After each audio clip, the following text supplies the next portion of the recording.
Hello दोस्तों, सभी से नमस्ते प्रणाम। तो आप लोग कैसे हैं? आशा करते हैं सभी लोग अच्छे होंगे, स्वस्थ होंगे, मस्त होंगे।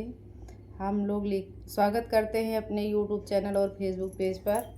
हम लोग लेकर आए हैं एक लोक कहरवा लोकगीत, पैसे पर। पैसे के बिना कहीं काम नहीं होता है।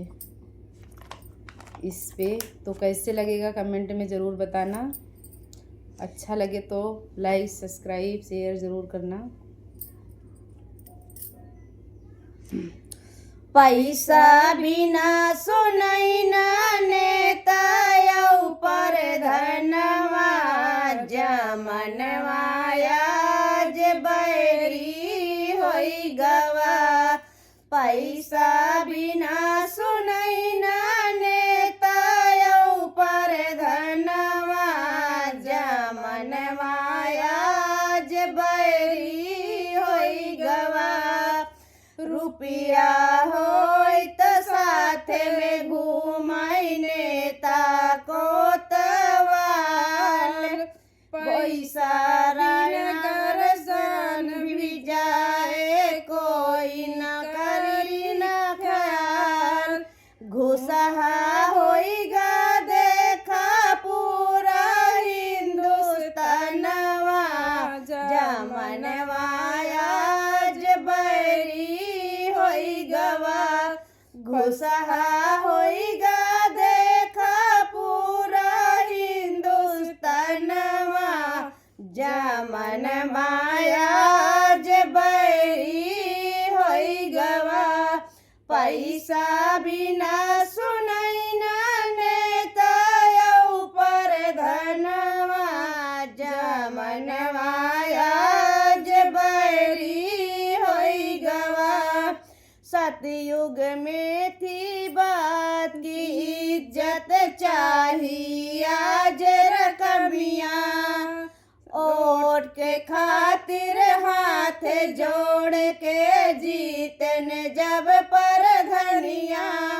गुंडा बन के घूमई चश्मा लगाए कानवा जमनवा आज बैरी होई गवा। गुंडा बन के घूमई चश्मा लगाए कानवा जमनवा आज बैरी होई गवा। पैसा बिना सुनैना नेता ऊपर धनवा जमनवा आज बैरी होई गवा। हाथ जोड़ के लेके पाल से जब हम की है सलाम। 500 रुपया पहले लग गई पीछे होई है काम।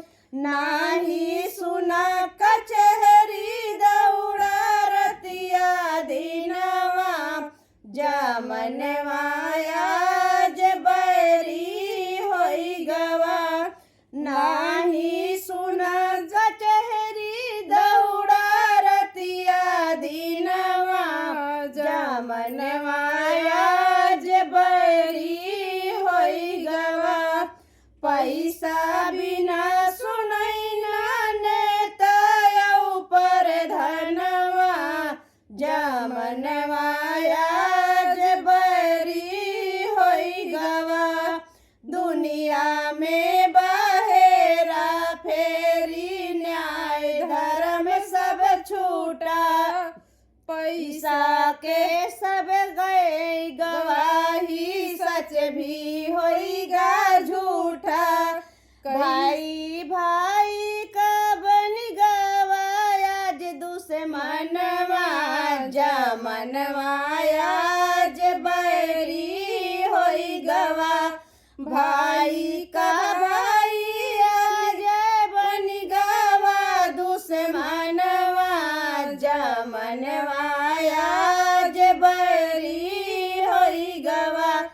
पैसा बिना सुनैना नेता ऊपर धनवा जमनवा आज बैरी होई गवा। कोट कचहरी और जात पैसा पूजे थाना बिन पैसे का सुनई न कोई ऐसन आई जमाना कैसे चली जिंदगी सोची रतिया दिनवा जमन आज बैरी होई गवा कैसे चली जिंदगी सोची रतिया दिनवा जमनवा आज बैरी होई गवा पैसा बिना